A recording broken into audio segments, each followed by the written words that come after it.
la manif étudiante du mois de janvier, j'ai la visite de Perfit en photo,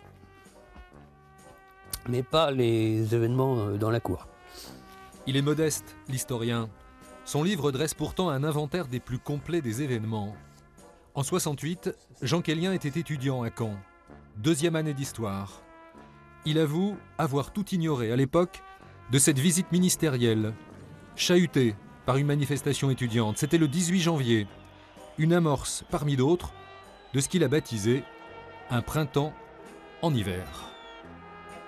C'est assez remarqué parce qu'on est sous le pouvoir gaulliste, qui n'est pas un pouvoir qui a l'habitude de ce genre de contestation. Aujourd'hui, ça ne choquerait plus. Mais à l'époque, ça n'existait pas. Ben me voilà. Il s'est reconnu dans le bouquin. Étienne Adam était syndicaliste étudiant, militant de l'UNEF et du PSU. Il y était, à la manif anti-Perfit, anti-système. Ce système-là semblait inamovible. C'était impossible de le bouger. D'ailleurs, bon, la France s'ennuie, écrivait Viançon-Pontet, hein, en avril 68. Hein, et alors, il ne se passe rien. Alors si, il s'est passé, alors, on aurait dû regarder de plus près, il s'est passé quand ?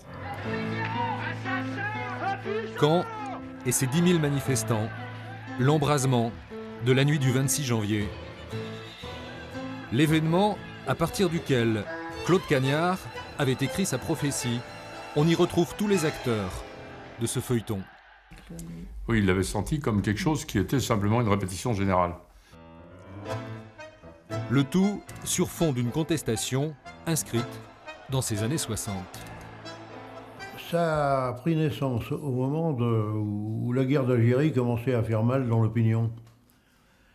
Et on était le seul endroit où on avait réussi sur cette question à dialoguer avec l'UNEF, avec les étudiants. Longue tradition d'action commune, et bien entendu, j'aurais dû le signaler, ils étaient en première ligne lors de cette manifestation du 26. Étudiants, ouvriers, même combat. Ce que l'on appellera plus tard la convergence des luttes. Mai 68 était en germe, Caen aux avant-postes. Jean Quélien, ancien prof à l'université, a passé le relais. Cette année, ses étudiants en histoire planchent sur le sujet. Ils préparent une exposition photographique. Autrement dit, ils ont l'embarras du choix. Sur la forme et sur le fond. Même si à Caen, ils ont été plus calmes que dans d'autres villes, c'est quand même impressionnant le travail qui a été fait sur la refonte de l'université. Et elle ne serait pas comme ça aujourd'hui si mai 68 n'était pas passé par là, c'est sûr. Ce bouillonnement intellectuel que je pense qu'on aurait du mal à retrouver aujourd'hui à l'université ou même peut-être dans la société plus généralement. On a moins de revendications qui nous tiennent tellement à cœur qu'on aurait envie de s'engager dans des manifestations, dans des contestations. Donc rien, tout irait pour le mieux, dans le meilleur des mondes? En fait non. Tous se disent sensibles aux questions environnementales et d'une certaine façon à ce que l'histoire n'a ni résolu, ni empêché.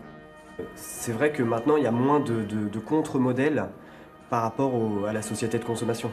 Il y a quelque chose à créer.